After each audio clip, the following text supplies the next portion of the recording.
Welcome to another episode of Angels, Positivity, and Love. Welcome to 2024. We have a beautiful guest today, Bruce Cryer. I'd like to just say a personal thanks to him before we get into his intro. He and I met back in 2017. He gave me one of my first testimonials. Even though I've been doing this 10 or 12 years, I forgot to do testimonials for like the first 3, 4, 5 years. So early on, we connected. I got to do what I do. And he was super kind, super supportive, provided a testimonial. I've never forgotten that moment. And in a way, it's those little ripples in your life where others simply support you that can make all the difference in the world. So this show, I'd like to dedicate it to Bruce in the sense that a big thank you from me to him. And thank you, Bruce, for that help back in 2017. My pleasure, Michael.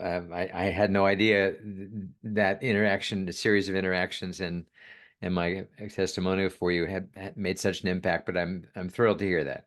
Yeah, and I'd like to just cover your background a little bit. You've got quite the background. You were the president and CEO of HeartMath, and you were named so in 2000. You helped originally with the launch of the nonprofit HeartMath Institute, and you had known the founder, Doc Childra, back in 1991. Um, those programs that HeartMath do have gone into the Mayo Clinic, Duke University Health System, Stanford School of Medicine, University of California, San Francisco Center for the Health Professions, and even all the way, I believe, to Scotland and England. Your work on the health front has gone around the globe. You've spoken at conferences, done plenty of shows, and so on. You have a book out. You're the author of From Chaos to Coherence: The Power to Change, the Power to Change Performance. And you've been a consultant for quite some time. You launched Renaissance Human back, I believe, right around the time we had met. And again, Yeah. that website, so people can find you, which it's really easy to do, Bruce Cryer, Cryer. You show up immediately on the web, but it's renaissancehuman.co, not .com. You help foster creativity for others. You do inspire others. Again, you're big into creativity, but also efficiency at the workplace and so on. You are a Stanford adjunct faculty member since 1997. And you had a health crisis in 2011 that was a 2-year experience that helped elevate how you approach your own life and sort of what you were going to do going forward, helping others. You're coming to us from Orlando, Florida. So, Bruce, welcome to the show, Angels, Positivity, and Love. It's great to see you again. It's great to see you too, Michael. This is a treat, and it's fun. It's hard to believe it's 7 years since we were connecting back then, but a few things have happened. I suspect in your life, and for sure in mine. So it's great to be back here. Oh, great to have you. Could you take us through maybe 2011 first, if it's okay? You had a 2-year bout with illness. You can get into the details, you don't have to, but how did it affect things and sort of elevate your focus or shift your focus so that you could move forward even more? Yeah. Well, actually, 2011 was the conclusion of the worst of it. So it started in late 2009, and it was the diagnosis of a large tumor. And based on where it was in my body, it was for sure cancer already. We knew that. That was kind of a relief. Like there wasn't, at least there wasn't that uncertainty, but not really a relief. Had surgery. It was successful. The tests were showing that they got everything out and it hadn't spread. So I dodged a bullet there. It was just stage one, not worse. But I had to go into some immunotherapy treatments to make sure the tumor would not grow back, which commonly for guys, it does grow back. That kind of, it's very common that it will grow back. And the immunotherapy was ultimately successful, and I am now 14 years cancer free. However, there were some side effects of the immunotherapy treatments, which were staph infections and repeated staph infections. Staph got in my blood. That's a like go to the hospital now, you could stroke and die.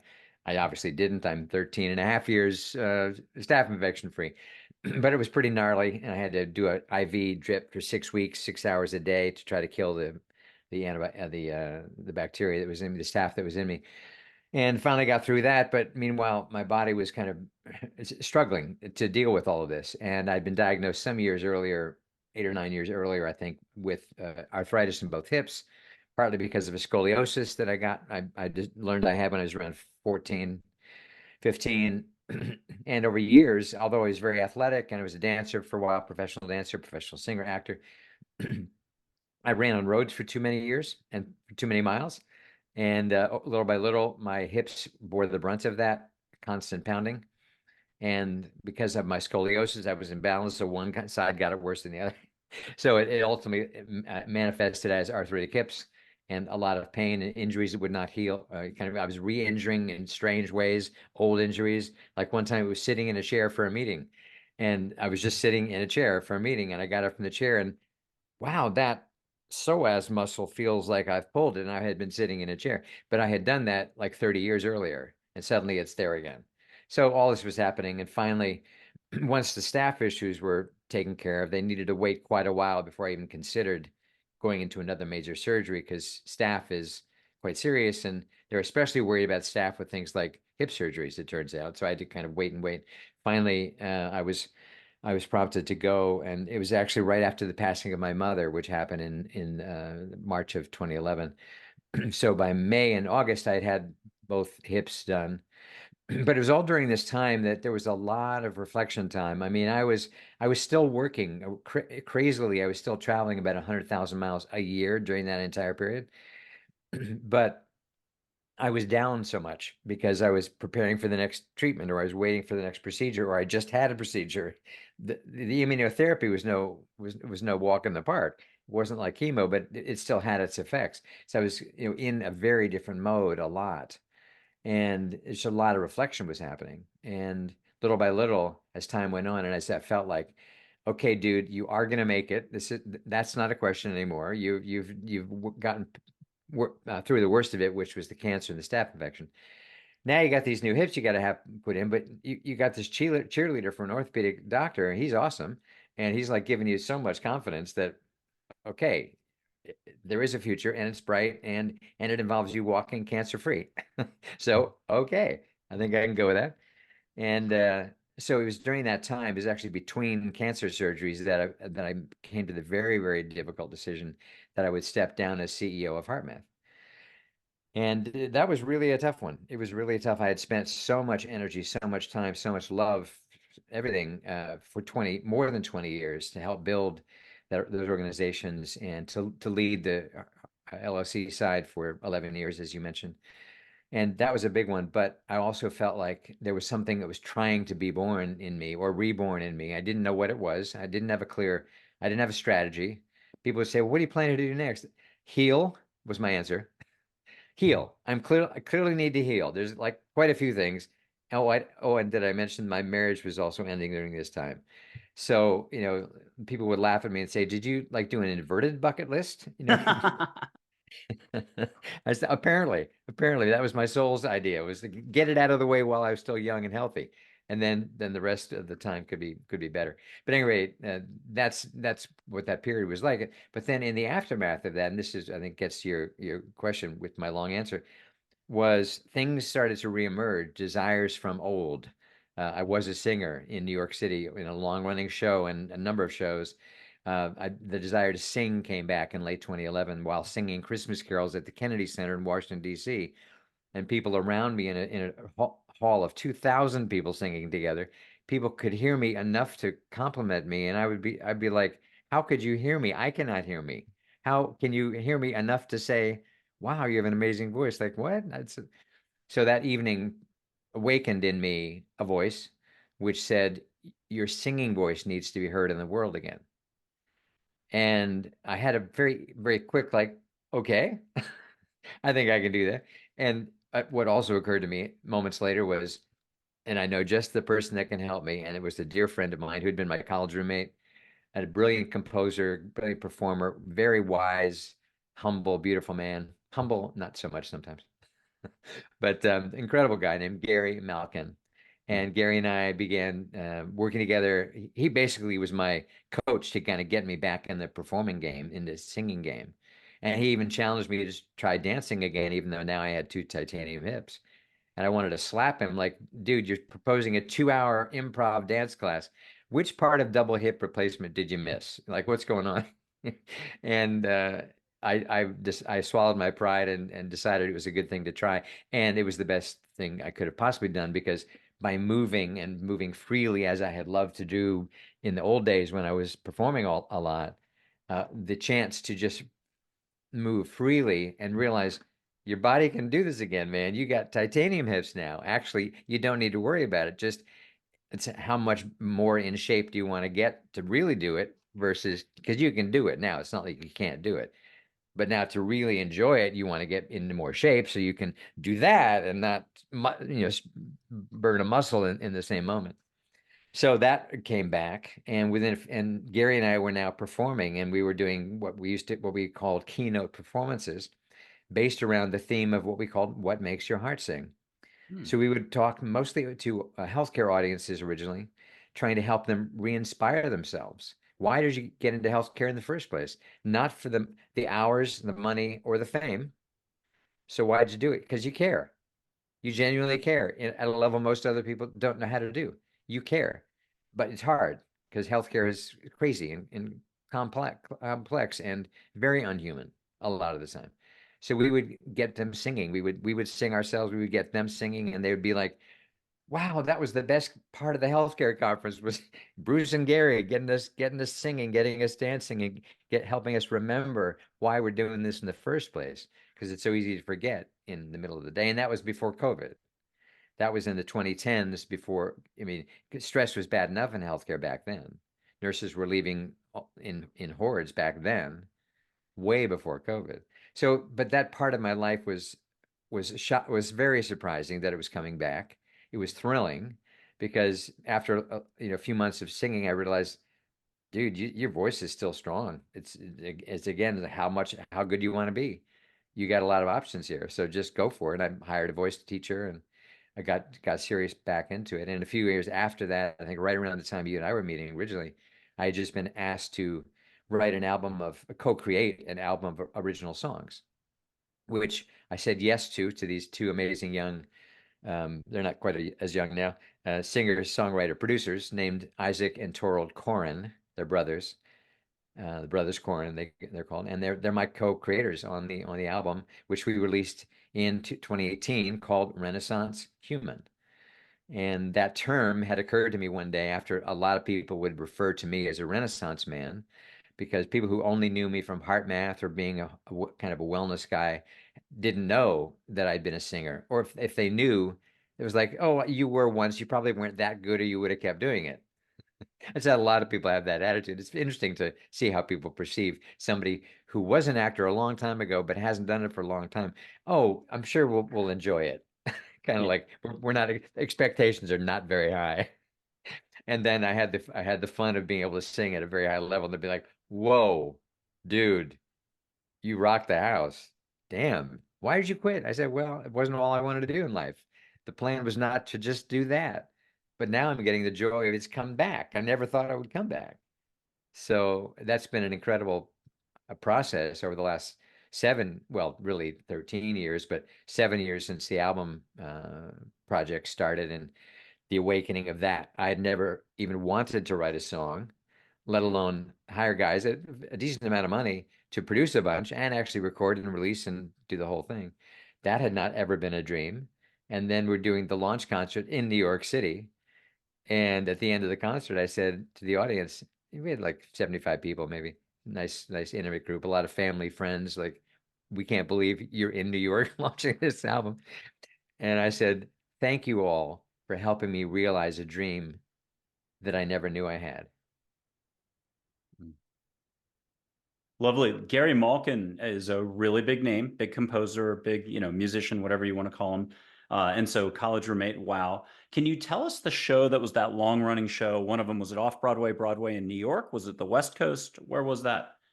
Yeah, New York City. The show was called The Fantasticks, Okay. and it was the longest running musical in the world. It stayed open in New York for about 55 years. 55 years. And I first went in the show in the 13th year, went back on the show in the 15th or 16th year, and stayed till about the 18th year. So a total about 2 years in actual calendar years time in the show, and about 800 performances. It was off Broadway in Greenwich Village. Had been at the same theater for 40 years, Wow. and I got to play a role called the boy. It was a story about a boy and a girl.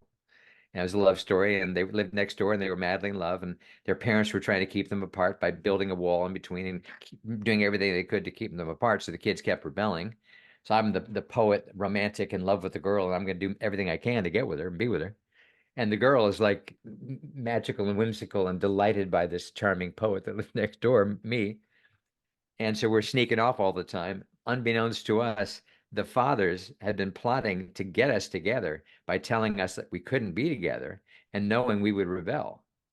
Uh, So then the fathers, unbeknownst to us, set up this abduction of the girl, hired an actor to abduct her. This is 1960, this came out, so it wasn't like something elaborate. It's all very whimsical and theatrical the way the show's done.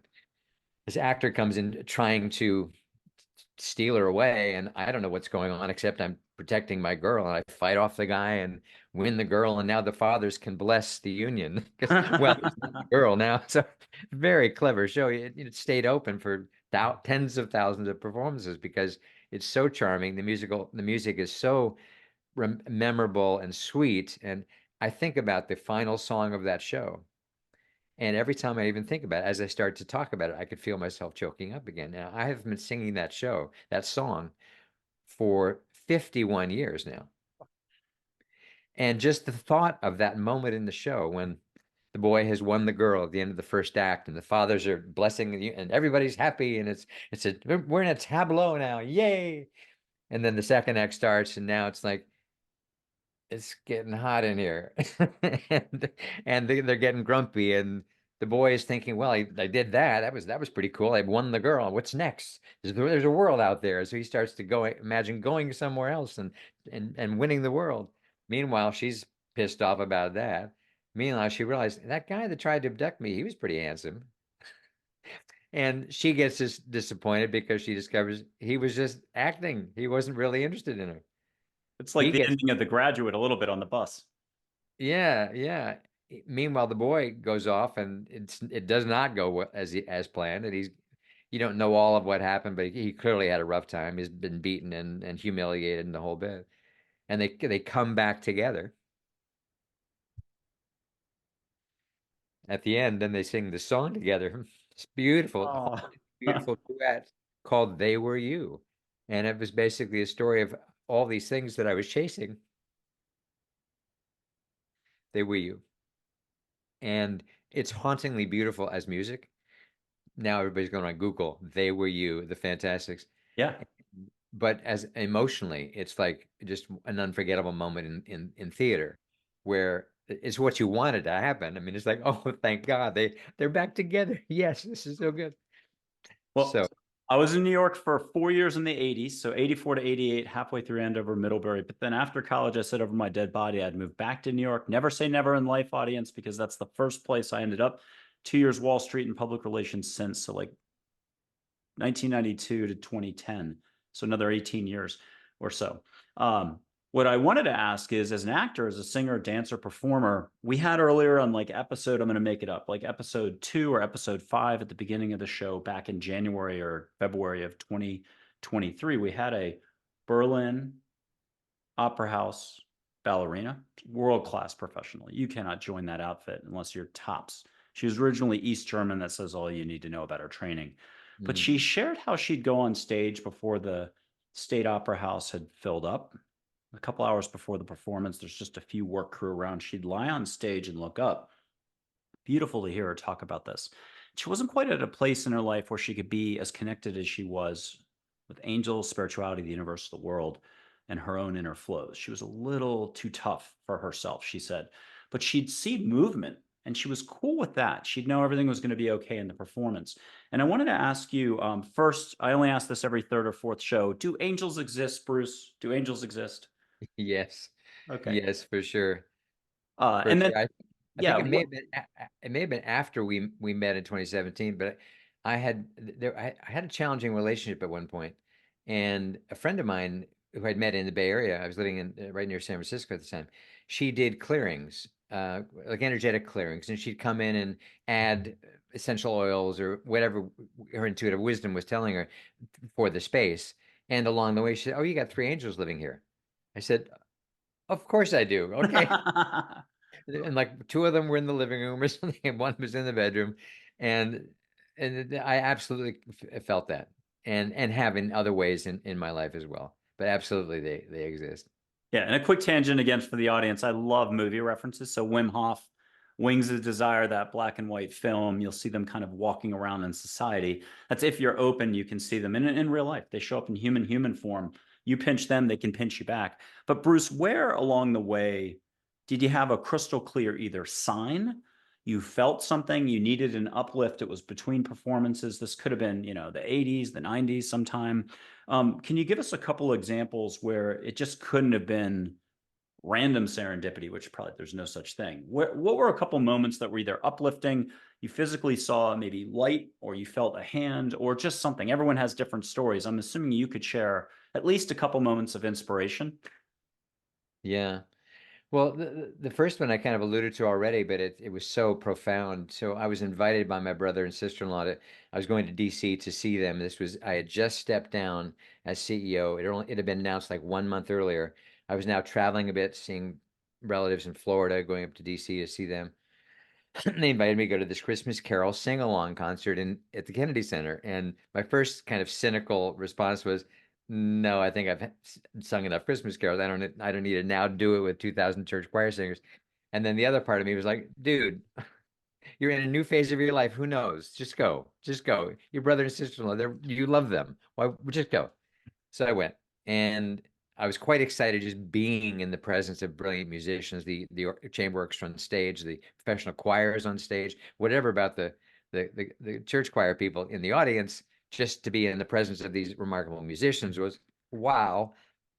I was sitting there just, oh my God, I have missed this so much more than I realized. I had been living in the mountains for 35 years at that, almost 35 years at that point, and not really being imbued with live culture of that at that level. I mean, I was living among redwood trees. That's nothing to sneeze at. But live, remarkable music from magnificent musicians, I hadn't been around that. And I was just like so excited by this. And finally, yeah, a quarter of the way into the concert, we're finally invited to stand and sing with everybody else that's the professional singers that are there. And the first carol was Joy to the World. And of course, Joy to the World, just as you instantly smiled, like, that one, it's such a, how are you not joyful when that song comes on? And I had been singing a bit, in the car. I had just gotten separated about 3 months earlier, and I now had my own car. I could sing by myself. And so my voice was starting to kind of get into it a little bit. And as soon as we started singing, it was just like, oh my God, I love singing this song and this carol. And as I said, I could barely hear myself, but I was singing, sing out, Louise. I was singing out. That was a reference from Carousel, the Broadway show Carousel, and which I starred in as a high school senior in Milburn, New Jersey. That's what got me started. That I actually had some talent was when that the vocal music teacher at that school, Mr. Pickett, gave me the lead role. I didn't even know he was doing a show. He takes me backstage, back to the back of the theater one day and said, "All the kids want to know what's going to be the High School Musical. I'm not telling them yet, but I'm going to tell you." Okay, I'm not one of the theater kids, so why are you telling me? And he said, "It's going to be Carousel." I said, "Okay, never heard of it." And which is it's a huge show for the audience who do not know. The role I was being asked to play was a huge role, very demanding vocally. Luckily, I had no clue to what any of that even meant, and so I took on that show. But that was my first experience really being on stage. But I got sidetracked off from this story. But the joy of singing kind of started then, and then years later, I found myself at singing "Joy to the World," and kind of having this, here I am singing again, glorious music. Wow, it's really different. And as this song ended, the lady standing in front of me and the lady to my left both turned to me, and the lady in front saying, "Wow, you have a beautiful voice. Who are you?" And the lady to my left is like, "Wow, you really are a great singer. Could you come and sing at our church next Sunday in Manassas, Virginia?" And I'm like, "Oh wow, I live in San Francisco. It's a little far. I don't think you have the budget probably to fly me back, but thank you, thank you so much." for the offer. So throughout the evening, this kept happening where I was getting some comments, and the lady next to me in particular seemed really kind of wanted to interact, but we weren't interacting much. At the end of the night, this is the part that leading up to where it really was the memorable, the moment of like, wow, which is when, as I was trying to leave, going out the aisle, she was standing there like, you're not leaving yet. And this is a little white-haired lady, sweet as can be, loved her vibe, loved everything about her. And she just looked at me and she said, I could have listened to you all night. I feel like I know you so well. And it was the second line that particularly impacted me. It's like, you felt like you know me so well. And I said, and I was like, I've felt so much tonight. I have felt so moved by the first Noel. I have felt so moved by Silent Night, by these magical arrangements that have been done of carols we've all heard till we're blue in the face. But the way they were done was so magical. I felt so moved over and over again. And for her to say, "I feel like I know you so well," was like, wow. I have the voice whisperer has been sitting next to me the whole night, confirming that what I'm doing is exactly what I'm supposed to be doing. And we hugged and walked out of the theater. And as I was walking out of the theater, a voice, it easily could have been an angel. It could have been one of the people that are here now, whatever, clearly said to me, your singing voice needs to be heard in the world again. And I was surprised, but in that moment, it was kind of like, okay, okay, I can do that. And the next day is when I reached out to dear Gary Malkin and basically texted him and said, "Dude, I've had a life-changing experience singing Christmas carols at the Kennedy Center. We have to get together." And Hmm. apparently, I used an awful lot of exclamation points because what he remembers was all the exclamation points and like, "Whoa, what's going on with Bruce?" And so the journey began in earnest of getting it all back. And But again, that yeah, Gary Malkin's a really big name, and it's funny you guys were roommates, so to be able to tap into that and just reach out and it made sense.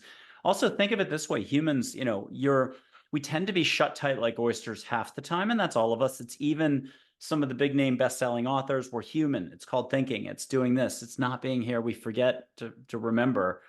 We wish we could remember to remember if we could remember to remember. And my point is, concerts are one of the most opening experiences ever. I have a photo from a concert. It was Two Door Cinema Club, or the only French successful alternative band. I'm kidding. M83 in Austin at Stubbs Barbecue, but they have an incredible venue in the back. And this is one of the very first photos I took. The vibe was super high. Those are all angels. uh, People don't have to worry about orbs or ETs. But you can see Joy, the pink ball light in the center. And all I have to say is, again, when you're open, you're open. wow, It's yeah, accidental. A movie generates it, black and white, color, modern, old. You just see a dog and an owner, and the dog gives kisses all over the face, and it's that melting moment, or a mom with a kid, whatever toots your horn. But the universe has a way of getting in there and getting the job done for whatever it is you're supposed to do on your unique life path. Clearly, performing for you is one of those things. And there's it something is. to the magic of what you're describing, which we had Ian Stenlake, the Australian actor, on at the end of 2024. I think he was the Christmas Eve guest, or in Australia, it was Christmas Day.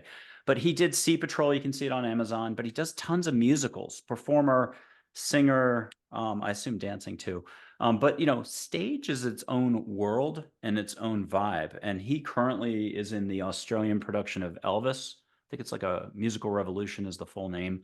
They'll be on tour this year all over Australia. But again, same vibe, same, we'll call it catching the fever. Um, Same Yeah. enthusiasm is probably what we're talking about here. Okay, Bruce, tie this in a little bit with how you carried it into Renaissance Human. Again, that's renaissancehuman.co for people who want to start looking Bruce up. But how did this spill over into more corporate advisory, consulting, or just people around you that you start? Because I believe mentoring would also be another major avenue for you. Yeah, yeah. Let me answer that part of it, and then I'll go back to how the Renaissance human, this whole process kind of informed so much of what I do. And part of it is, I mean, you'll notice even as I'm speaking, I'm using gestures a lot, and I teach an online course, which I started not as an online course, but in 2017, again, that was a very interesting time to meet you, and a lot happened that year. I fell in love. That was ill-fated, but I fell in love with a woman in New York. Part of the journey to actually move back to New York in early 2018. But I also in early 2017, I was approached by these two singer-songwriters, as I mentioned, to do an album, and I ended up calling it Renaissance Human. And the reason I used that name was that people kept referring to me as a Renaissance man, and I started taking that seriously and thinking, well, that's cool. I should write a book about my journey, but I don't want to call it Renaissance Man. That's kind of old fashioned. It's been that term has been out there for so long. And then one day the thought came Renaissance Human. It feels really different. It doesn't feel like it's all about 16th century Italy or something. This is more future oriented. And so I started asking people. This one couple that are incredible, Preston Smiles and Alexi Panos, amazing couple, and coaches and just beautiful millennials. And I asked them one night at dinner, I said, when you hear the term Renaissance human, how does it feel to you? And she says, awesome. I want to be that. I said, great. I said, great. So you don't care what it means? Nope, not really. It sounds great. And so I was playing around with this. And meanwhile, I'd been already teaching at Stanford for, I guess, close to 20 years at that point.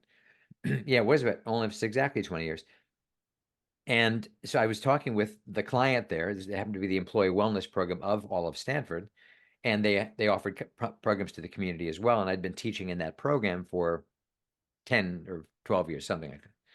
And so we having a meeting, and they said, you're always doing something new. What are you still a heart math guy, but you must be into something new. And I said, yeah, I'm working on something. I just left it at that. Then we met a few weeks later about it, and I said, yeah, I've been working on this idea about creativity because I am such a different person today, 6 years after I stepped down as CEO of HeartMath. I am singing, I am dancing, I'm doing an album of original songs. Life has shifted in such dramatic ways for me, and yet I am a mentor. I still work in business. The classes I was teaching at Stanford were all about heart math, health, performance, heart coherence, all this kind of more heady stuff in a certain way.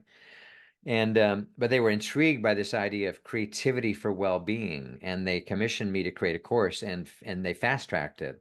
And they said, how quick can you start teaching this?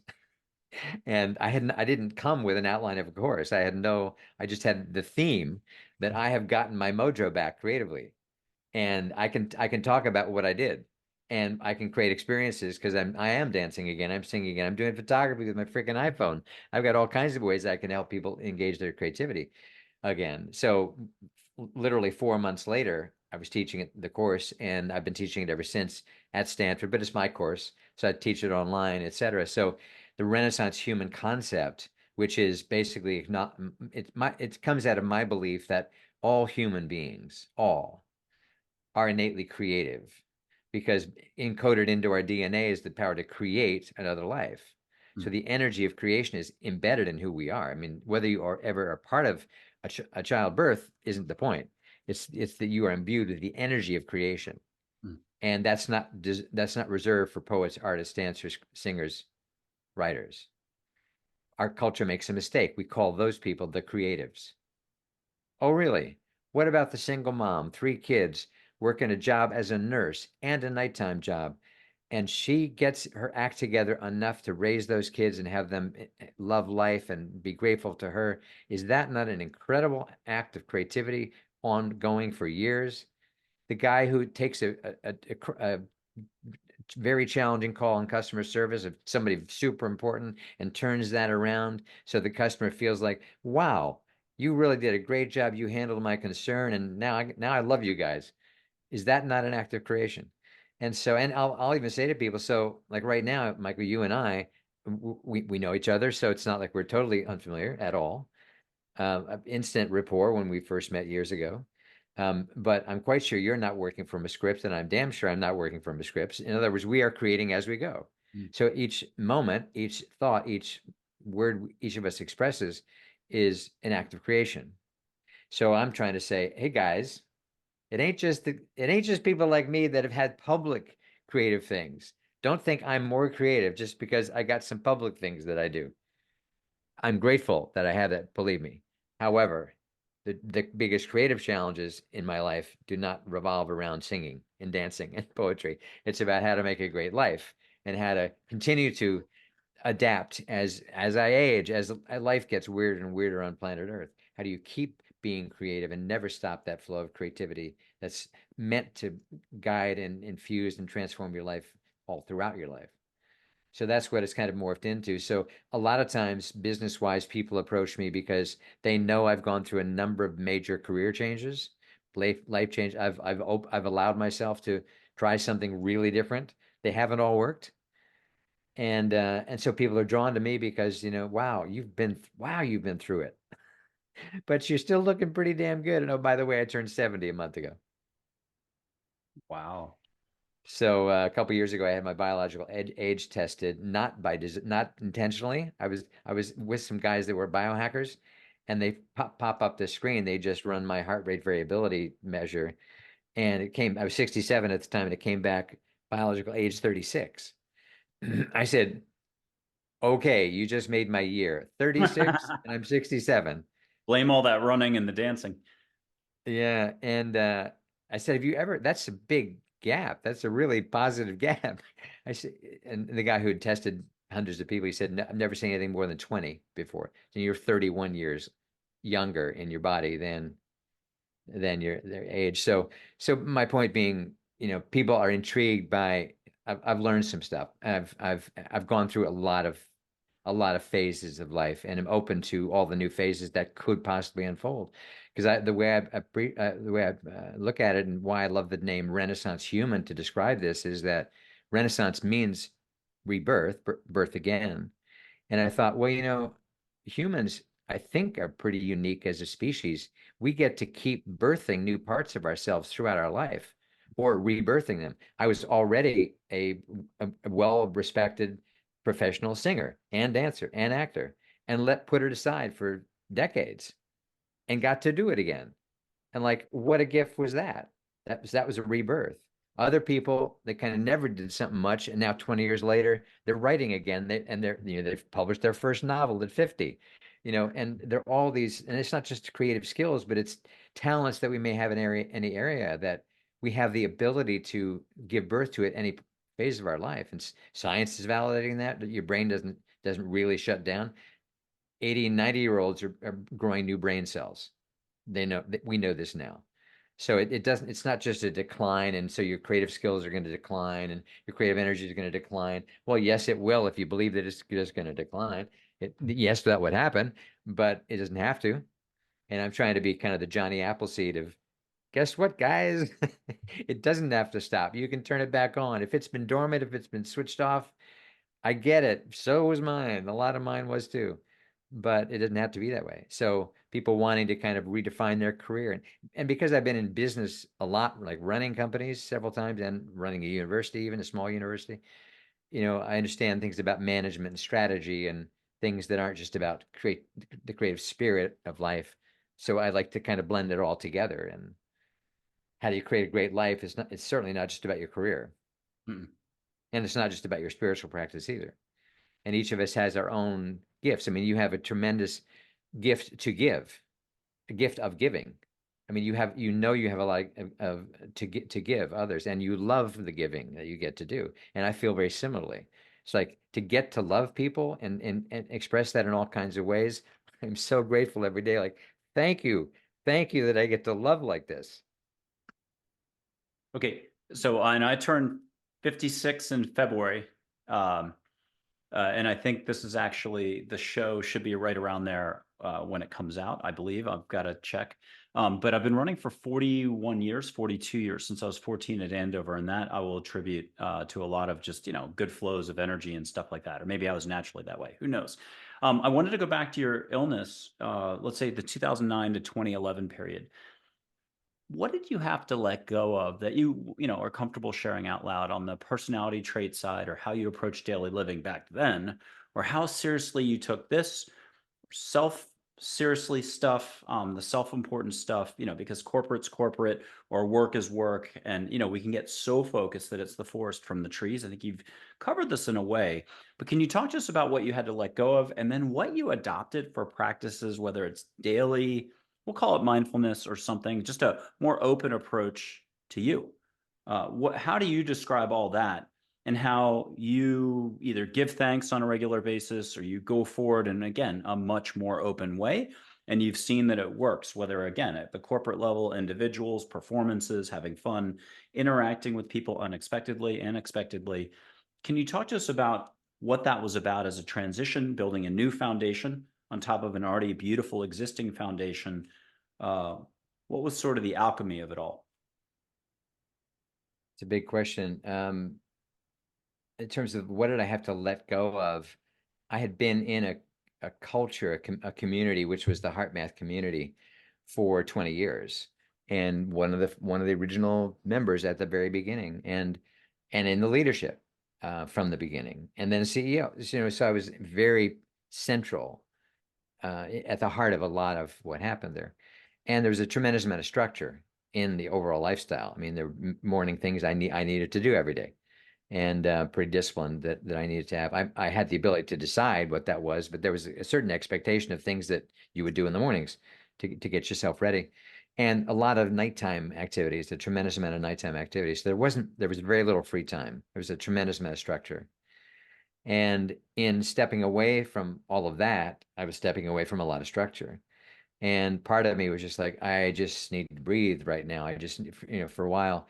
And I probably threw out too much of the baby with the bathwater initially in order to kind of adjust to, okay, what's the new me that's not just so absorbed in a structure, which I'd helped create in some ways and helped build and help expand. It wasn't like something forced upon me, but still now I was not in that same structure. And so I became conscious of I need to really follow my intuition of what I need. And I was still healing because when I kind of stepping away, I was about to have my second hip replaced and Hmm. then have to recover from all that. And then about a month after that, or month and a half, 2 months, I moved out, separated from my wife, got a new place. She actually helped me find it. We're still very good friends to this day. So that was way better than it could have been, which way better than it is for many people. Um, but I was learning to let go of certain structure and trying to find what really counted to me now at this stage of my life as somebody who's a recovering cancer survivor, staph infection survivor, and I have two new hips. Hmm. Other than that, I haven't gone through much. And my mother died a few months Yes. earlier after a 10-year bout of Alzheimer's. And so there was a lot I had to undo, and I had to start trusting my own intuition. And I also started realizing I need to experience the tougher emotions, the grief emotions. I mean, I had lost a lot, and the leaving HeartMath was very big. I mean, it was huge because I was so identified with it. To be still traveling 100,000 miles a year while dealing with health issues as serious as that, that's kind of borderline crazy.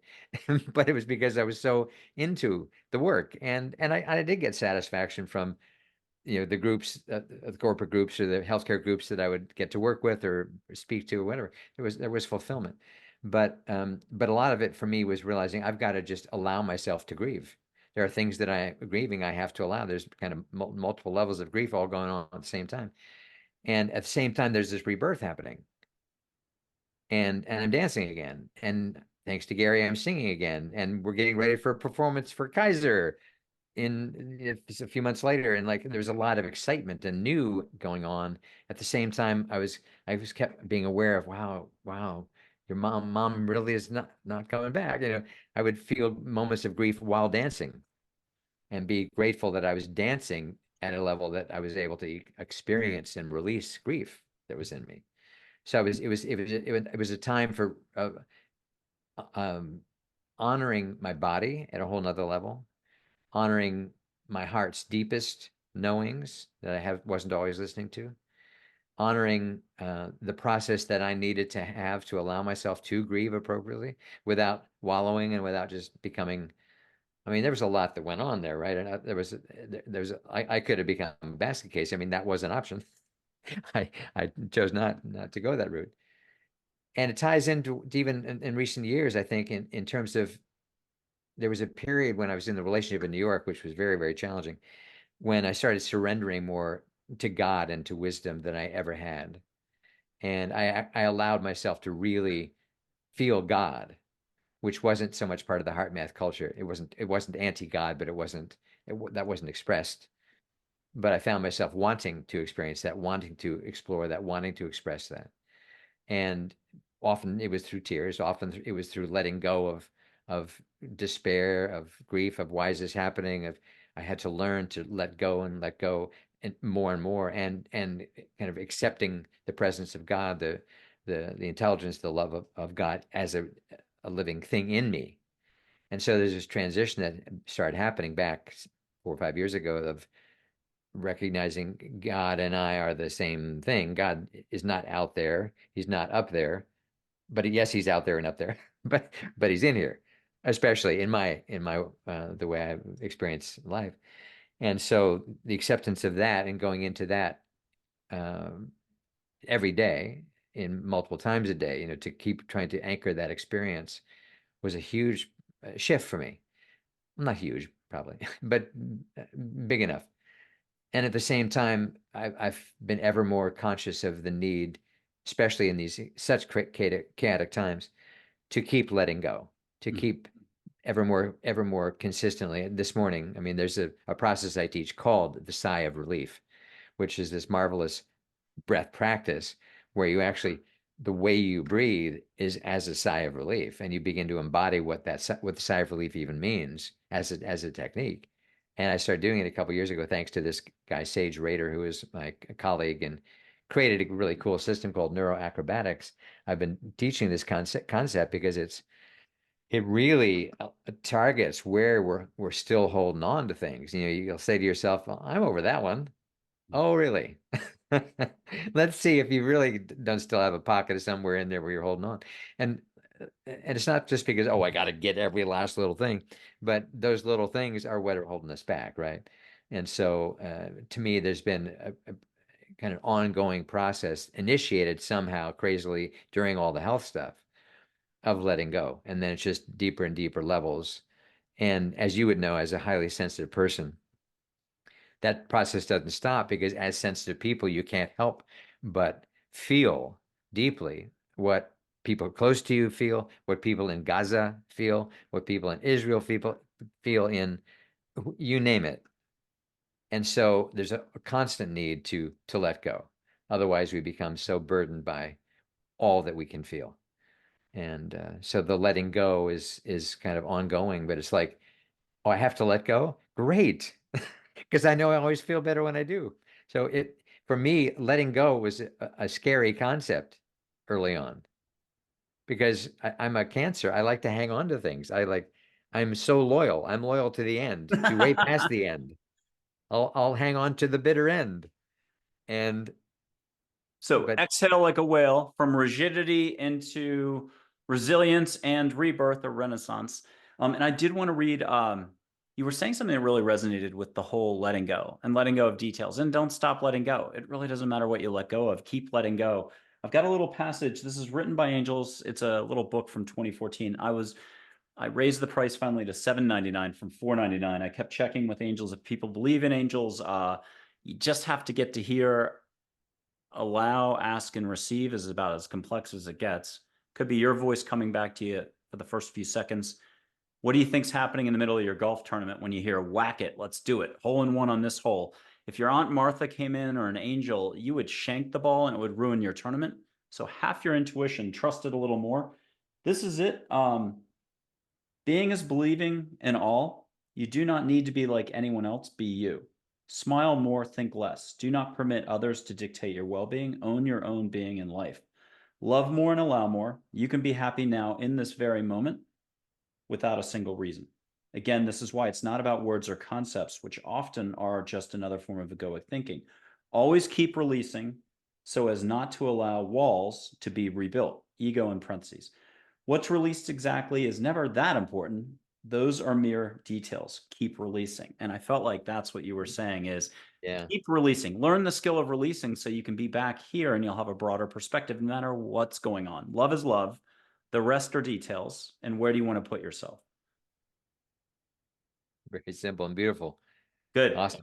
Okay, tell us a little bit about again, you already had a good foundation on so many fronts. And What's the new foundation you've cultivated for yourself that you appreciate and celebrate when you can remember to? We're all human these days. How do you define it? Do you mind using single words? Like, is it appreciation? Is it resilience? It's creativity for sure? I've seen that. I've heard it from you. What are the words, if you could only choose 3 or 10, whatever number of words work, what are the key foundational words for you these days that are your vibrations? I think I've got a final way to phrase that question. What are the words that and there may be a couple that you're still, they're all works in progress. And there's a couple that you're like, I'm getting there. What are some of those words again that are centric to Bruce Cryer? Hmm. Yeah, creativity for sure, for sure. Gratitude for sure. Um, if you hyphenate let and go, then it becomes one word. I like it. Good. See, and that's creative. That right there was sort of the metaphor for the whole show. Alex. Exactly. Exactly. And if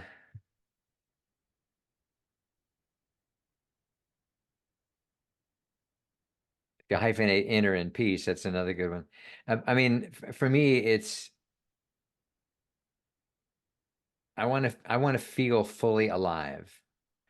And if anything, if I learned anything profound from the 2 years of the health issues, it was at some point a few years later when I actually moved away from the mountains and now was living in Sausalito, which is this incredible little gorgeous kind of artist colony tourist spot right next to San Francisco.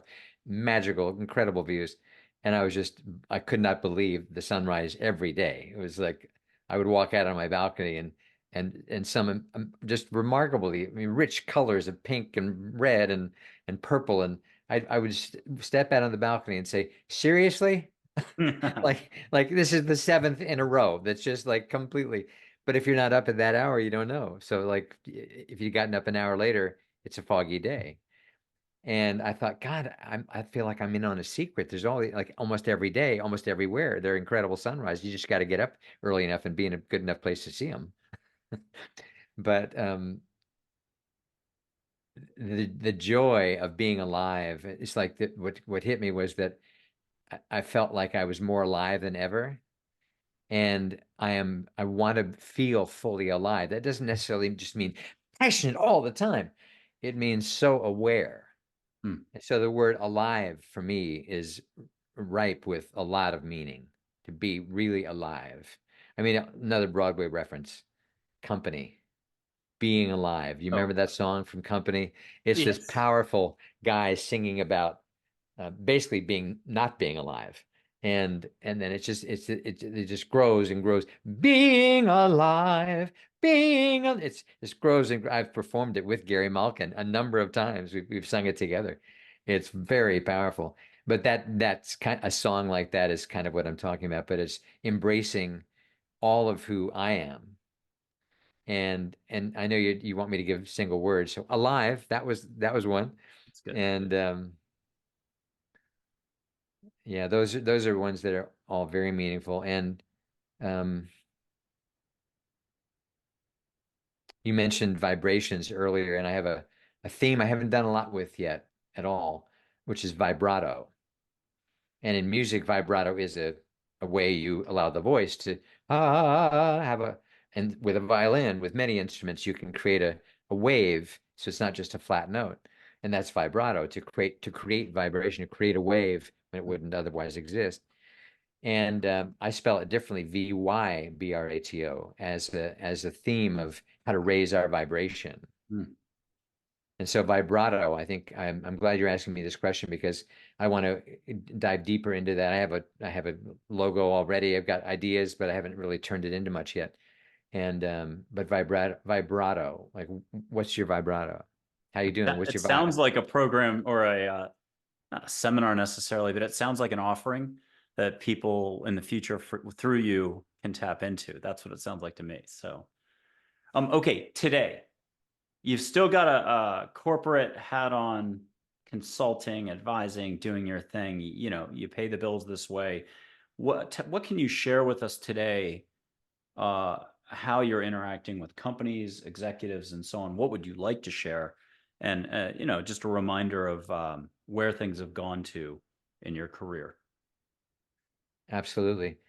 I mentioned this term earlier called neuroacrobatics, and it's this, um, it's like mental gymnastics for the breath, brain, and body, created by this really fascinating guy, part artist, part violinist, part poet, part biohacker, super intelligent author, musician, named Sage Rader. And I just did a 4-week program for the world's largest law firm. And they love it, partly because how we are teaching these breath practices involve the use of very chill music, like lo-fi beats music, if the audience knows what that means. Kind of, this is unobtrusive music, but it's got a beat. It's not like new age, spacey. We don't know where we are. We're ungrounded and floating around somewhere.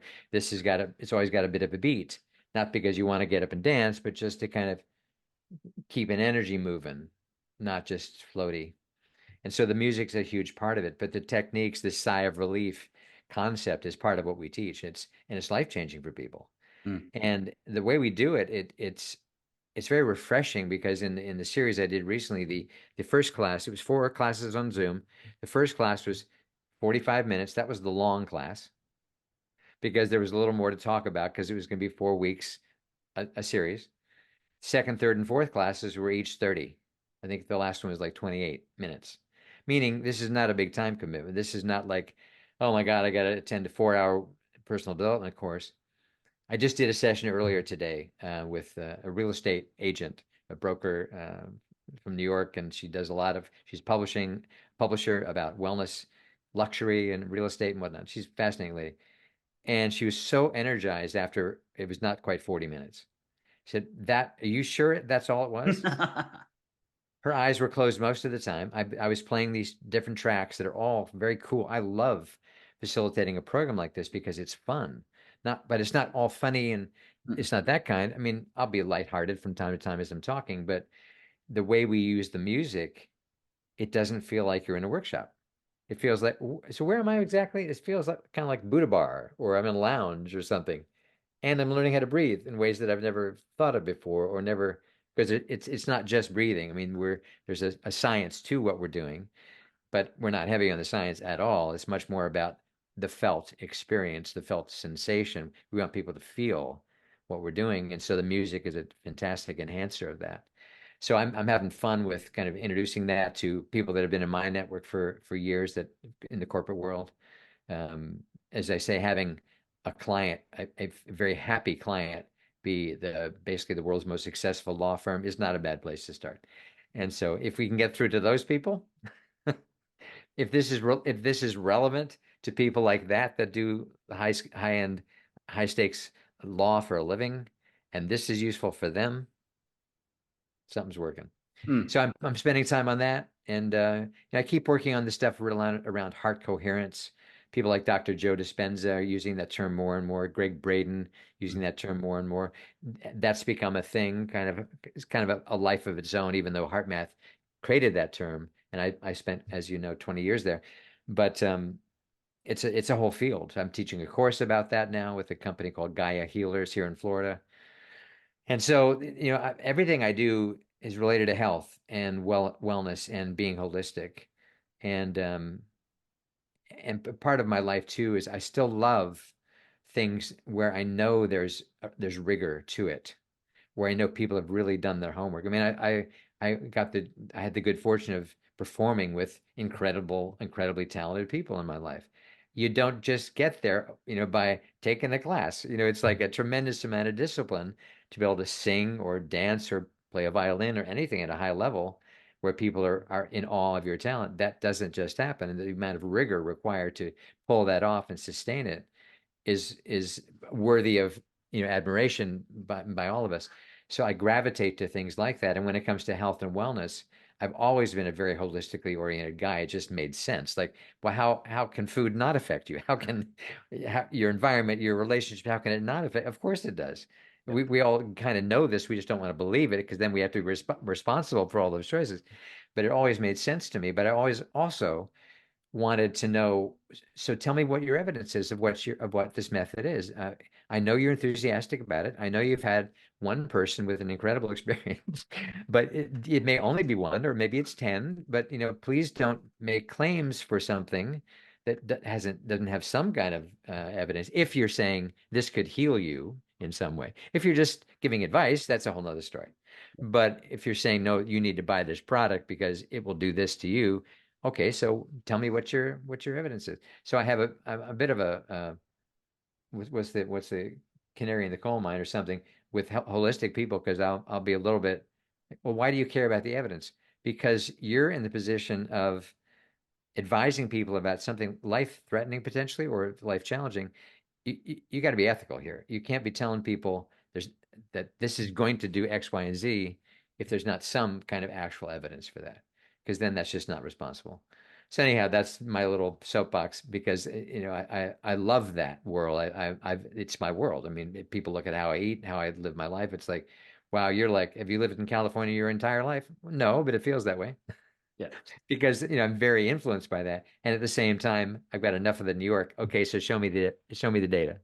Yeah, bottom line in New York, I was again New York maybe 20 years, and the law firm thing is interesting because the legal world needs this. The amount of pressure that goes on at police stations, law firms, and a few other places. I mean, air traffic controllers and Wall Street too. I mean, it's some of the highest stress levels, period. And it's just ingrained in the corporate structure. I was exposed to many law firms at an outside PR agency. I'd represent like Morrison and Forster, Brown and Wood, Penny and Edmonds, that's now defunct, an intellectual property firm, and some others. Then I went in-house after 9/11 to Fulbright and Jaworski, incredible Texas law firm that merged with a giant British firm and in the billions for revenue. Hopefully, maybe that is the one or not the one. But then I went in-house with Weil Gotshal. That was a top 10 law firm back then. I was their top public relations person worldwide. And so you saw a lot and you couldn't say much. It's a little bit like today with angels and everything else. I try not to tell anybody anything, but law firms are stress balls, period. There's so much thinking going on. There's so much hierarchy. There's so much structure. There's so much this and that. And the idea of taking a breath, slowing down in any way that gets away from a billable hour, good luck. But they also recognize it. The last, 20 years watching partners and others with health concerns, I think there's an awareness now that something's got to give or change. So it is so fantastic that you're bringing, we'll call it exhale like a whale, the release, the breathing, the relaxing a little bit more, and you're more productive as a result. You have better clarity, broader perspective, and in a way, you're just more combat efficient when it comes back to the workplace again. So you're helping people sort of hit the reset button. How about that? Exactly. And we designed it as suitable for people wanting to be elite, whether that's a law firm, whether that's a singer, whether that's a investor, whether that's a nurse. This is an elite approach, not because it's forcing you to do terrible, awful things, but Yeah. because it's simplified. It's a ton of intelligence simplified into a few key things. As soon as we finished the session earlier today with the lady who's the publisher and high-end real estate broker, she commented on wow. Number one, she just loved it. She was blown away. I mean, we're friends. She was expecting to enjoy it, but it was like a whole nother level than she expected. And right away, she said the music really helped a lot. I mean, that music just kept me in a certain zone Hmm. that so many people that try to meditate, like they'll say, I've been trying for years and I just can't do it. And there's plenty of meditators who believe that you're ruining the meditation. It's not true meditation to use music. And I'm thinking, okay, then I'm not doing true meditation. I apologize. And actually, we're not calling this meditation. This is No. not meditation. No. We call ourselves breath artists because actually all the people involved in neuroacrobatics, we're all artists. We all have had professional careers as singers, as composers, as violinists, as something where we truly, art is our life. And yet we kind of bonded with the science of breath into a really cool model. But it's exciting stuff, fun. Opening openness and getting to your heart and just simply allowing for more with the universe within, maybe, all for one for all sort of stuff. I'm going Yes. to light some sage. We do this on every show. And if you're at home, first time you've ever watched the program, It's just a chance to smell sage wherever you are. It is 2027. You're watching Bruce Cryer and Michael Andre Ford, host of the Angels Positivity and Love Show. Quick public service announcement: hit that subscribe button, smash the like button, make a comment, and share this with others. This is how others can enjoy incredible experts with amazing insights, angels, guides, loved ones, even people. What will you allow for is really the crux, the rub. And, the universe has a way of rearing its head with illness and challenges and opportunities for growth, we'll call it. Very few of us say, my problem is, and then a minute later say, this is my opportunity for growth. It usually takes a year, a month. Some of us are quick learners. I'm not. I need to hear something 1,000 times before it gets ingrained down here, and allowing is the big way to do this. A little bit of sage. We did this before the show, so we know this works, but why just settle for sage? This is the same thing in life. Why just settle for ho-hum when you can have a little more fun? So, Bruce, you're in Florida. Are you catching the sage already? Yes. Yeah, but now go ahead and ask. The universe is really big. If no one minds me saying angels, I got photos of angels. I help people see them full on. You have a direct experience. Just ask angels to make it really nice. Catch a little bit of floral, three different types, one different type of flower that you happen to really like. What will you let the universe bring you is, again, the rub, the crux, and the opportunity here. So catch a floral smell, or just your favorite beach. You haven't been to Rehoboth, Seychelles, Canary Islands, wherever, Mexico in a while. It's time to get back. Are we always taking our vacations? No, half of us can't afford it. So like switch your thinking, switch your flows, switch your how you're being, and watch what happens. I think that's what Bruce does for folks technically.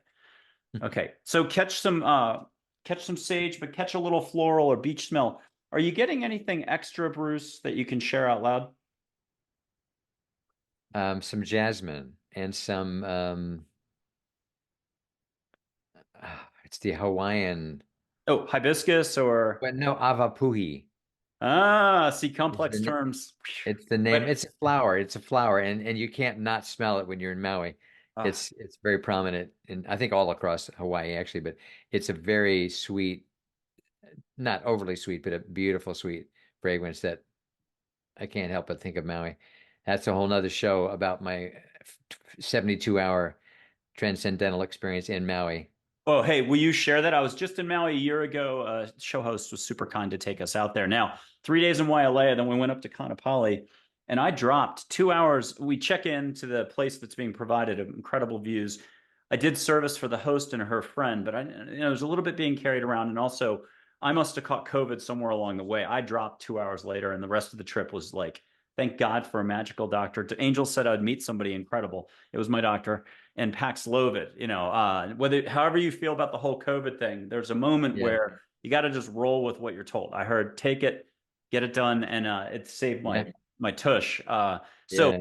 that was my Maui experience that time. I'd been there 20 years earlier as well. Tell us about the Maui experience, but share, this is a personal, not war story, but a peace story. What happened in those 72 hours, Bruce? And then we'll do some fun with angels, and we'll have you wrap up with a quick reminder to us all. But what was that 72 hours experience about that you can share? Yeah, yeah, I'll try to condense it.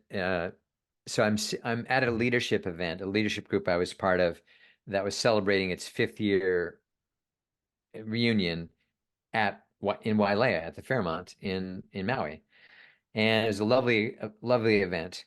And in the last evening, we were brought into the main ballroom, and there's music playing, and it was meant the lights were low, and you only came in two at a time to kind of maintain a kind of a meditative vibe. And so I sat down and was kind of just meditating and noticing the music a little bit off and on, but it wasn't a very prominent soundtrack. And then I noticed there was a singer. It sounded kind of Hawaiian, but when I listened to the lyrics, it was the prayer of St. Francis. And I have a lifelong connection to St. Francis and have been to his tomb in Assisi. And there are so many experiences in my life when I have been somewhere and needed some guidance, and there was the Franciscan dry cleaners. Or I woke up one morning on the way to Santa Fe from my move to New York City from 40 years in California, and I woke up feeling a desire to have a connection to St. Francis and going to Santa Fe. And so I was with my girlfriend at the time, and we were driving there, and we start discovering that the full name of Santa Fe has St. Francis in it. San Francisco is part of the whole name of Santa Fe. So the city itself was set up to honor St. Francis. And this is where we were going for the night. Then we discovered the main cathedral in town is the Church of St. Francis. Then we discovered the Hotel St. Francis, which looked like a monastery. And but it was a high-end hotel in downtown Santa Fe. So we stayed there for a couple nights. So it was like, okay, you woke up wanting for a connection with St. Francis, and you're driving to the city of St. Francis. You just never knew it was called that. And then I was reflecting on, well, wait a minute. I was living 2 miles from the other city of St. Francis, otherwise known as San Francisco. That's what San Francisco means. It's Spanish for St. Francis. Hmm. And I've been living around. So anyway, whenever I hear the St. Francis prayer, the prayer of St. Francis, I like, okay, this means pay attention. This is not random. And so I just was kind of okay, on alert, but in a meditative way. Then another song comes on, and I'm still meditating and not really paying attention to the song right away. And now the lyrics were in Hawaiian, so I couldn't understand them. But there's something pretty about it, and just, ooh, this is nice. And I actually didn't care for the song of St. Francis earlier, but the lyrics were like the point. Then this next song comes on and it's very sweet. And then at a certain point, I'm just sort of meditating on it. And it felt like this particular chord progression came into my heart. I felt it physically enter my heart. Like, whoa. And I just was kind of stayed with that and think, wow, wow, this feels so good. Wow. The evening went on. I got honored that evening. A big surprise. Those two people I mentioned earlier, Preston and Alexi, the influencers, the millennials, I had helped them get a 3-book deal a few years before that. And at this public event, we were all members of this group. They wanted to acknowledge me for this. So they stood me in front of the 100 people and Bruce, our grandkids will know your name because you did so much as a gift.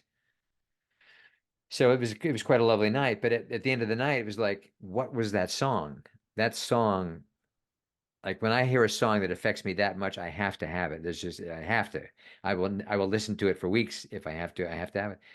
I found not what the song was, but I found who had given it to them, a guy in the group. They talked to Daniel. It was his song. He said to play it for some reason. Go to Daniel. He told me what it was. This guy named Antion. Turns out he used to be a lead guitarist in the Animals back in the '60s. Got into spiritual, moved to Kauai or Maui and New Zealand. Now he now called himself Antion, and he was doing things that were more Hawaiian flavor. And it was him. It was his song, as was the St. Francis song. They were both him. So I go into Apple Music, find the song, find the album, download it. For the next 72 hours, I did not stop listening to that song. And listen, literally all night, I kept it on in my bed at night. The next morning, I went down to the beach. There was pretty much everybody had left already. I was one of the few people who stayed on. I went to the beach, and the music was overcoming me. I had it on repeat, so it was just I was lying there on the beach, and it was a beautiful wind, and there were flowers and the waves, and I was just waves of emotion pouring through me. It was like Maui was blessing me, and I'd open my eyes, and the flowers were blessing me, and the wind was blessing me, and I was like overwhelmed with all this emotion. And I had felt this was my third visit to Maui, and over 30 years, I had felt this deep connection to the island, and now it was kind of like the island telling me, "You're home. Thank you for coming home." And I couldn't stop listening to the music. But at one point, I thought, well, I need to do some other things. And I turned it off. I said, well, let me just swim and see what happens, and then I'll come back and see what happens. I go in the water. The surf was pretty rough, and I felt like a dolphin. I had never done this before in my life. I was like diving into waves and then popping out, and then diving back in, then popping out, and then I just like felt like a little kid, a good swimmer, little kid, and and then went back out onto the shore and started listening to the music again. It just put me back into just gushing. And at one point, I actually got kind of nervous, like the other beachgoers might be like worried about, is this guy okay? And I opened my eyes briefly, and nobody was watching, nobody cared. And at a certain point, it was getting time. I had to do some work, and I walked back up to the house or up to the villa, and the whole way walking through the garden, it was like, again, it felt like, thank you, thank you. We're blessing you. We're blessing you. Thank you for being here. Nature was doing this. Mother Maui was doing this. I went up and I was doing some work, and I kept the music playing. And then I knew I needed to go to the southern tip, McKenna Beach. If you know that area of Maui, you were probably there, where the black coral, no sand really, not much sand. And I was guided to go down there. I'd been there once 13 years previously. And as I got down there, it was like, where am I supposed to go now? And I was just guided to walk along the ocean, not on the beach. There was some people partying on the beach, just kind of walk along this black coral. And that's when a voice came, welcome home. We're glad you're back. And like home, home, like I should move here, or home, home, like I've been here before. And it was home, home, like you've been here before. Yeah. You were a great man here. You were a European, and you came as one of the settlers, and you did everything you could to protect the native environment. And the story kind of kept unfolding. And meanwhile, the tears were just streaming down my face as I kept kind of feeling all this, that Maui was welcoming me home. There is a spirit of Maui, and it was glad I was back. Mm. And it was just kind of overwhelming. I'm making light of it all now, but at the time, it was like, how do I process all this? Meanwhile, I have to drive back and meet a friend for dinner, and I now she sees me in the middle of this. I said, Jennifer, she's a good friend, not a romantic friend. And I had to kind of, I could not say, well, so how's your day been? I'm having one of these lifetime moments that's lasting multiple days here. Yeah. So she left at some point, and I turned the music back on, and had another night. This is my last night. And then the next morning, I went down to breakfast, and the trees were thanking me as I would walk by the trees. And I went out to the parking lot to return my car. And as I walked back, the pine trees were thanking me for walking through, and it just kept being this is so touching. This is so. And finally, I went off to the airplane and airport, and had been upgraded to first class without asking. And there I am in first class for the 6-hour flight back to San Francisco. And of course, I'm going to meditate with the music. And I put it on, and there it comes. There comes the waves of joy and gratitude and magnificence. And then it kind of turns dark. And now it's about grief. Mm. And now there's this sense of there's something you lost here. It isn't just all about magnificence and joy. There's something you lost. And for a while, it was now a couple of days before I kind of got through that. It wasn't like dark depression, like I want to Mm. kill myself kind of thing, but it was quite a shift from the beauty, the exhilaration. But it was like there was something now that was to be cleared or completed or something. And I kept coming back to I lost something here. I lost a relationship. I lost a loved one. And a series of things happened, and I met that woman about a month later. Mm. And a guide told me, yes, she was that woman. And she was a native woman. When you were a settler that came over from Europe, and you met this young woman, and you fell in love, and she got sick through a European born disease, and she died. Mm. You stayed, you became like the governor of the island, and she reincarnated and Mm. came back, and you met again. But by the time you met again, you're like 60 and she's like 20.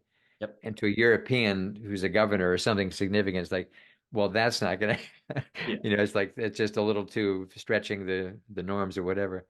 But there was a sense of kind of having missed the opportunity, like she had come back for me, and I couldn't accept it, Mm. and that's what this all had been about. And we did meet and had kind of a wild love affair. It didn't we ended up splitting, and it felt like okay, that completed. But the most so it didn't have the quote romantic happy ending like, oh, and they lived happily ever after. But it didn't really need that, because the experience of music, awakening, deep connection to nature, to God, was really what I was about. Mm. And there was this other thing mixed in, because in that lifetime, as you have pointed out several times in this chat, we're human. Stuff happens that's hard, Yep. and we can regret, and we can feel ashamed for, and who knows what else. So it was just an incredible experience. I will obviously unforgettable. I did take a couple of pictures of Haleakala and the ocean at the time I was going through it on there at McKenna Beach. So I have some mementos of that moment when Maui was saying "Welcome home," and in fact, it's with me. I just saw it yesterday. I was going to mention, for the last 12 years or so, it's been Lotus Flower for me, the Radiohead song, 5 minutes exact. I've got it on YouTube on my fun playlist for folks if you like a video. Beautiful dancing, very artistic by the lead singer. But also it's on my website on the suggested reading page, but there's videos and then there's some music videos. But Lotus Flower is the one that I would play for folks who come to me and say, hey, I'm having trouble meditating. And, I'm like, grab stuffed animals, pillows, towel, make it comfortable, call it taking a nap. You play that song on repeat and you'll go somewhere, and you can have light come on your eyes and so on. And the bottom line is each person's got to figure this stuff out for themselves or find a great helper to help you out of here into here. And with that, I want to put up a couple photos of angels, but we'll do St. Francis as well, Mother Teresa, and a couple more. Angels are big on Maui, and I got knocked out, and I brought my boards, body boards. I've been bodyboarding for a long time, and I was planning on getting in the water, but it is literally shark season there in December. And no kidding, we left Wailea, and two tennis courts away, literally the day after we left, a woman from Washington State got munched. The husband and wife were snorkeling. The poor woman got eaten by a tiger shark, and literally, I mean, I'm not kidding. It was at our back balcony, back patio, right where we had been. I had a turtle come up, and there's some awareness that comes with surfing and bodyboarding. So you kind of pride yourself on being at like 1% more aware. You're trying to pay attention.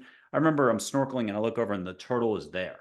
And I'm like, where did he come from? And turtles can move fast, but tend not to. And I'm like, if it had been anything else, I wouldn't have known. And a couple of days later, I'm knocked out. And then a few more days later, I'm taking my first walk where I'm actually like carrying what's outside. We're at a certain height. I'm looking out. I had seen two people on those e-boards. I forget what they're called, the foils that come out of the water, Mm. but Yeah. they'd only gotten up on their knees. And they're discussing how this all works. So snapshot that on day 1 or day 6 or whatever. And then the next day, I look out, crowd gathered on the beach. It looks like a nuclear sub moving around that's displacing 2 feet of water right and left. Now, what I didn't know is there's a giant great white moving around after something goes away. And I've never seen a great white breach out of the water. It looks like an old World War II Japanese torpedo, 18 feet long, upright, 2 or 3 feet. It's clearing the water level. So I've seen a spinning mako off Nantucket once. That's it. I love sharks as a kid, not as a person in the water with them. But this thing breached, and so that COVID kept me out of the water. I would have been surfing a football field over to the right, and I'm not kidding. How many other shark moments there were? Wow. It's breeding season. You can't be surprised. The whales are there. The baby whales are there, and it's what marine life does. But there was probably a rhyme or reason behind all that. Okay, an Wow. angel named Joy for you. This is the emotion joy. I've done this on the show for plenty of folks. If anybody wants to put their hand up through two screens and feel the vibe, you can do that. But Bruce, can you also get a reminder from her for us all about how simple it all really is? You've already touched upon this 19 different ways, to be out of here, to be here. What's Joy's an angel reminder for us all through Bruce Cryer here listening on our behalf? Mhm. Just love. Just love people. I love it. I'll do a couple more angels and then St. Francis with your permission. Here's Charlotte, everybody's favorite school teacher from childhood with words meant to help you expand. Charlotte's been around the block. She used to kick out without me asking past life stuff. I died in childbirth, giving birth as a woman. And, not much more detail than that, but just little things that, again, I don't think it's anyone's first rodeo who's watching. What's Charlotte's reminder for us all about, a little more, what do we call it? Breathing space, compassion for others.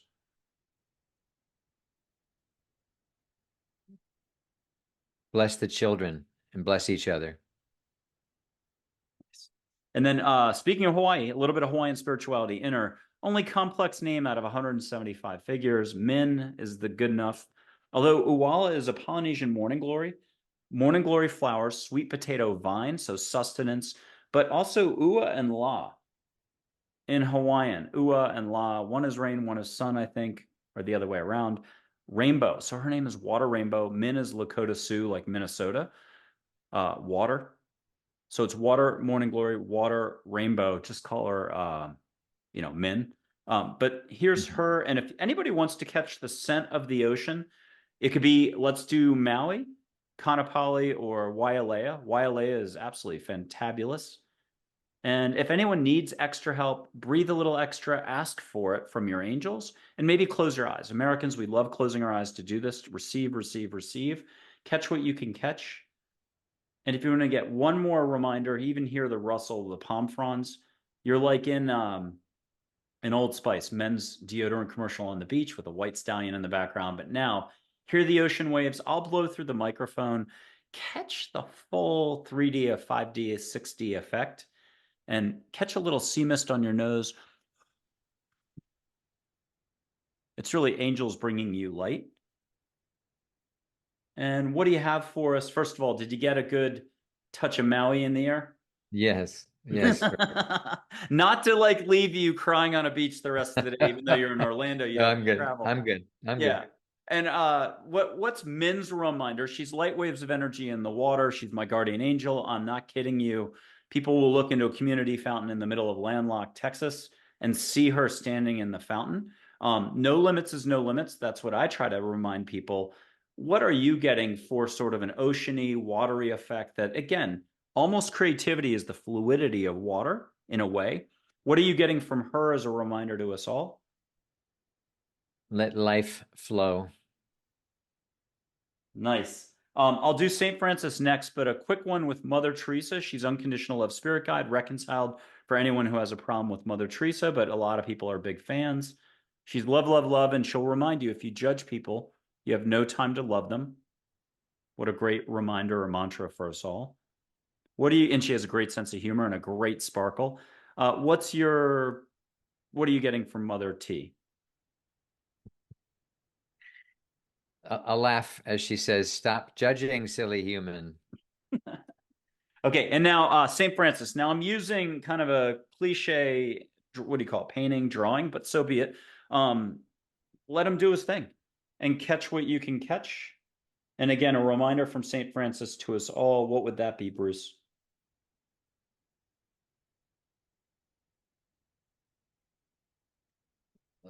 Love the nature all around you. Two more figures. We'll do Claire and Geronimo. Geronimo's an unconditional love spirit guide who's action, dry wit, humor, doesn't do formality at all. Other Native American chiefs are proper, formal, yes, no. He's like, yeah, nah, duh, just do it. You already know. But first, an angel who's resilience. I've got to do this one for you, Bruce. You've been through the ringer time and time again, and you've come out shining, helping others and helping yourself and allowing more. What's Claire, an angel who's all about resilience, have for us? And anybody who wants to see pulsing light in this, photos that we think are static and one-dimensional, I don't know what we all know photos can't move.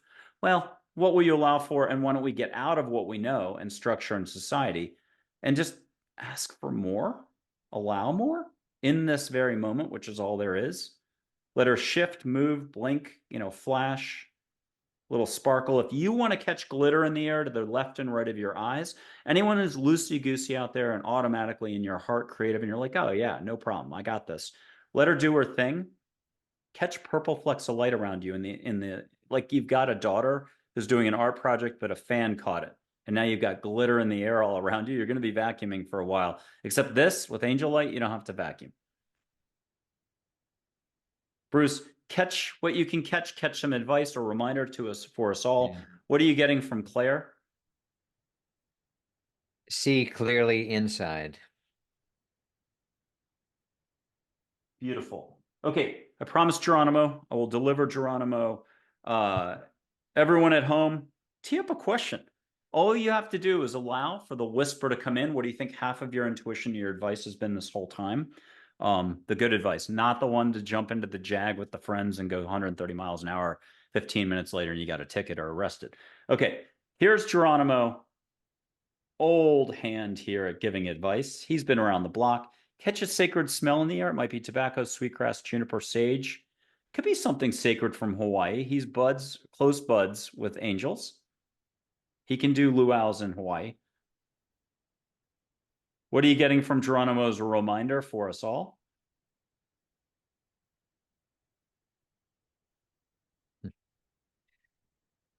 Oh my son, stay young. And that's almost a mantra or a way of being, is it not? Yeah. The goal of life is to die young as late as possible. And that was a good reminder for us all. Okay, Bruce, what do you have for us again? Either what's coming up for you this year, next year? What can we look forward to either from you, or what would you like to leave us with as just, again, a few reminders from lived experience and what you've seen and, again, felt this whole time?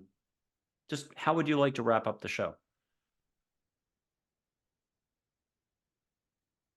I posted a meme the other day with the expression, love is never wasted. And that's been a profound mantra for me for 30 some years. And it's a hard one to live because there's all these situations you don't want to love. And you think, why am I doing that? This person is not changing. How dare they? And or they're not loving me more. How dare they? And yet in my experience, um, love is so much better than the alternative for us, whatever about the other person. For us, it's so much better than hating or judging or feeling abandoned. And that's really hard because we are human. So, but just reminding ourselves, to me, it's like more clear than ever how essential love is. And and where I get the most joy out of it in a certain way is when I do it when it's really hard, when I'm really having a very challenging situation with somebody, to love them during that time instead of judge, instead of resist, resent, whatever. So to me, that's a big deal. And I think, relative to my intention for this year, there are a number of things. It's to feel even younger in my body and how I treat my body, and that's of course all about how I treat my mind and my emotions and my spirit, and but it's also especially about my relationships and my connection to other people. Oh, and it's especially about my connection to nature, and enjoying nature and breathing in and breathing out when I go outside, and not just walk outside like, oh, it's a cloudy day. Okay, I'll go back inside. But actually realizing, wait a minute, you're walking into an intelligent system, highly, highly intelligent, is all in your favor. All in my favor. Well, how come hurricanes are so destructive? Well, we might be connected to that in some way. Maybe we're kind of connected in some way because we are connected. And oh yeah, there's that God thing. And so to be more and more integrated and more living in the presence of love, which means the presence of God. And to do that on bigger and bigger stages, in some cases actual stages, actually performing. I'm singing again. I sang at a conference in Orlando in November, and I had told them I was speaking at the same conference. It was a wellness conference. I was speaking about heart coherence and health coaching and all that kind of stuff. So sounding really academic was important when they did the bio of me. And I said, don't tell them about the music. Just present me as 26 years at Stanford, wrote for the Harvard Business Review, blah, blah, blah. They'll take me seriously as a speaker. And I can present myself pretty well anyway, but do it that way. Because after lunch, I was going to be the musical guest. But I said, but don't tell them in advance. So when it gets time for me to be the singer, get up there, and I wrote this bio for the host. I said, read the bio. Don't make it up. Read the bio. There's some intelligence to how I did this. He said, so we have a special musical guest for you. At 15, he sang in the choir for Duke Ellington at a concert of his sacred music. At 19, he took on the lead role of the longest running musical in the world. Blah blah blah. I went through a number of credits, and by the end, and released an album of original songs. And he's here to sing a couple of the songs for you. And oh, by the way, he was our first speaker this morning, Bruce Cryer. And they were kind of looking around like, what? And I stand up I was sitting in the front row, and I kind of lean over and look at everybody and say, I'm back. But my point in the story was they were expecting an accomplished singer. They didn't care about Stanford when I was up there singing. So they received me as a singer. And I guess there's two reasons I share all that. Number one, I think we don't really know about what's going on in people's lives, and to accept them for who they are and to not constantly react because we feel so badly treated by that person, not having a clue of what's actually going on in their life, having no idea what trauma could have just been triggered 5 minutes ago, let alone this morning, let alone yesterday. We have no idea. So cut each other slack, have more compassion. We don't know what's going on in the world of other people. And as a result, we discredit them often because we say, well, oh boy, that guy. Well, do you really know what's going on in them? Or the demons that they're dealing with very bravely? And sure, they're human. So it could pop out in an unkind word, but they're human. So just like you. So you would appreciate a little compassion when you are getting triggered. So to me, that's a big part of the year. And then I just want to be on stages again because I'm good. I'm good. I accept the fact that I entertain people. My singing is still good. My dancing is still pretty good. And more than how good I am, I know it inspires people. I know it inspires people to say, "Damn, he's looking pretty good for that age and all that he went through." So that inspires people to say, "Well, what am I doing?" Where I had a 28-year-old at one point come to me and said, "You're embarrassing me. You're so creative. You're so alive." She was 28. And I said, "Awesome. Thank you. I'm glad. That's my job. Clearly, my job here is to have turned all of that has been grief and was very hard and very challenging and very daunting into something that could inspire others and me because there are days I need to be inspired by me. Hmm. Dude, you have been through worse than this. So why is this one so hard? Oh, thank you. Checkmate. You're right. And I'll I'm mention victory. a little advice from Geronimo. Get back in the saddle, no matter what your saddle is. Ride, ride, ride. Don't look left, don't look right, and certainly don't look back. It's about action in the moment, maybe a little less thinking, a lot less thinking. And I think a lot of angels would say no thinking at all. Now, sometimes you get reprimanded at work or in the military. What were you thinking? You should have been thinking. But the point on this, there's something that goes on when you're operating here. And that also allows you to love others, be patient. It shifts the perspective. So suddenly what was black and white, right and wrong, shifts to it isn't about there is no right or wrong. There's proper understanding. Again, quoting angels here. So I just want to leave it with Yeah. there's so many communities and organizations and people and groupthink, and it's all good. People are doing what they're doing with their energy right now. It's beautiful. But one day scientists can listen more. They can meet Einstein. Buddhists can meet Buddha and Kuan Yin and Chogyam Trungpa and Thich Nhat Hanh. The near-death experience crowd can meet other figures. India, they can meet and walk with their figures. It's what will you allow for? What listening will you do? There's so many different communities out there, and it can be tough. And the person who rejects it today, 2 months, 2 years, two lifetimes from now, will eventually come around. So it isn't about any one fixed point. It's about whatever this thing called love, the universe, and what Bruce has been sharing with us this whole time. It's a form of creativity, love, and its sparkliness. And Bruce, last word from you here, and then we do sign off. What is your final reminder each day? What's a little step that we can take just to be even keeled, upright the ship? What's the expression? What's a final bit of advice for us all? Breathe love. Is that aloha? Did I get that right? Almost? Maybe. Maybe. I Probably. think there's an expression in there somewhere. The Hawaiians have it down.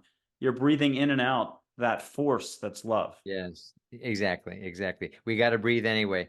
20,000 times a day. You might as well make at least two significant and Yeah. expansive. Exactly. Well, Exactly. Bruce Cryer, thank you so much for being on the show. It is so great to reconnect. Looking forward to chatting with you when we sign off here. This has been Angels, Positivity, and Love. Please subscribe, share, like, comment. Please share one of the most, pivotal moments in the show. This helps us get the show out to others. We're still a small show with a huge footprint in terms of guests like Bruce, because we do stuff before the show and after the show, and a little bit of steps during the show that involves the universe, love, angels, and so on. So Bruce, thank you for being a hero on everyone's hero's journey right now. Thanks so much, Michael. This is a joy to be here. I feel honored and delighted by the multifaceted nature of this chat No, and all the friends, all the angels contributing. thank you again. My pleasure.